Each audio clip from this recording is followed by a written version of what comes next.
Hi, my name is Tim Murphy, and I'm the Mass Victimization Advocate for the San Luis Obispo County District Attorney's Office.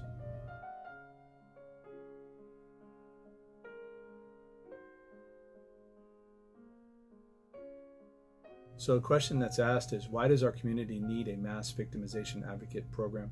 So due to the increasingly high volume of mass casualty incidents, both within our state and across the country, we recognize that no community is immune to this threat.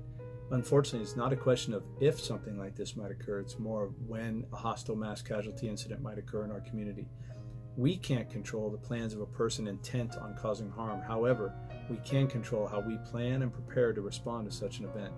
Preparation, awareness, and collaboration with our partners is critical.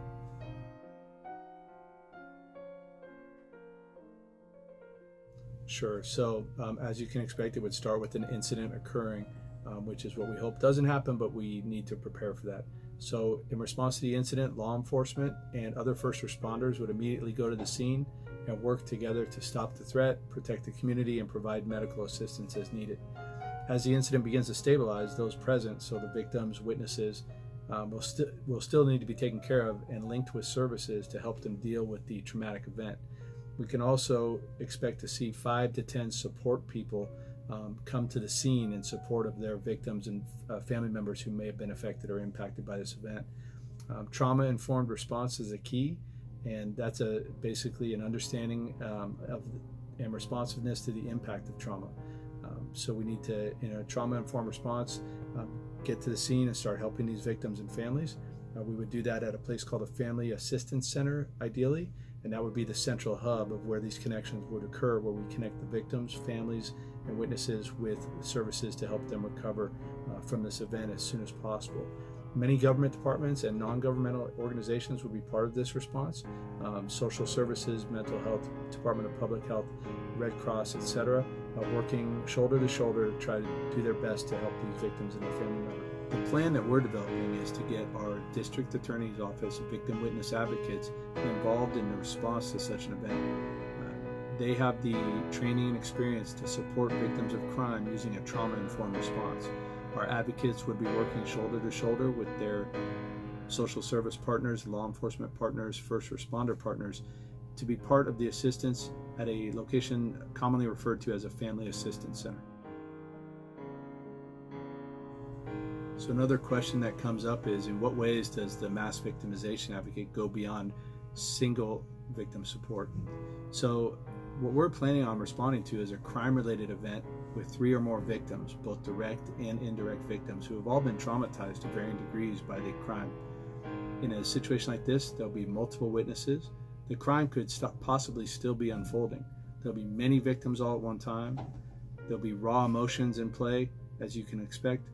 There's an immediacy of need, and it's important for us to leverage our regional resources with our partners in the counties of Kern, Santa Barbara, and Ventura, and our neighbors to the north in Monterey County, so that we can best respond to these needs. So by preparing for events like this, we can make our community safer, because it allows us to talk about these issues to raise the overall community sense of situational awareness.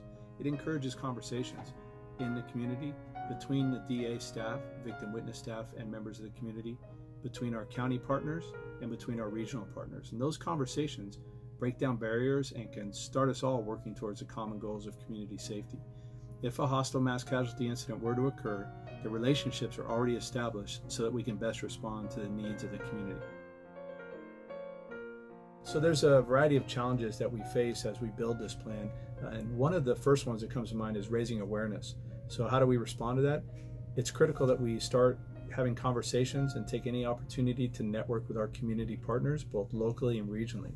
Another challenge is doing this without creating a sense of fear. The response to that we're taking is that we already do this with raising awareness about fire safety and earthquake safety. So as long as we do this in an age-appropriate manner and using facts and not fear, we can respond to this challenge. And finally, one of the other challenges that we're facing is that all of our stakeholders are busy people, busy organizations. So finding time to work together to revisit existing response plans in light of this emerging threat is a challenge. Our response to that is continue to develop and build relationships and collaborate with our partners to build bridges to keep a focus on the fact that we're all stakeholders in community safety.